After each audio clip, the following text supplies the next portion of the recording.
I mentioned in my first video that I really wanted to lean into GitHub, and this phase started with me using GitHub and using it for issues where I could issue tickets to myself, basically, so I can stay on task and use that as a tracking system, which I show buried in these videos somewhat quickly and sometimes in a little bit more detail.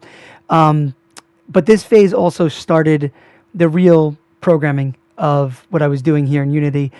This is about 4 hours of content crammed into 2 to 3 minutes.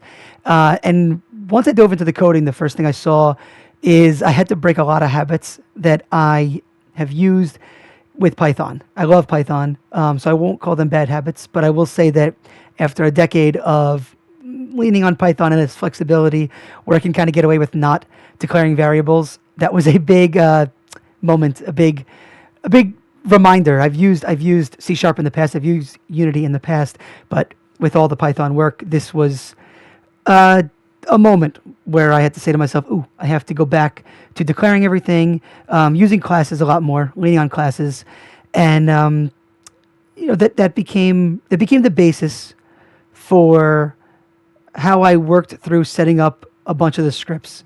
I'm a big fan of placeholders. I'm a big fan of what I typed 1,000 times print, which is really Debug.Log, and I had to relearn some of the programming jargon, but also found that it was a really good experience to do it for C# and to do it with classes, because much of what I want here is randomized.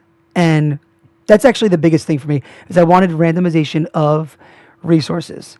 And what I realized, and I mentioned it in the notes for the first video, is that this actually was inspired by No Man's Sky. I remember hearing a long time ago that the creator didn't even know how many or which animals, planets, things were out there in the universe that was created, because it was always generating something.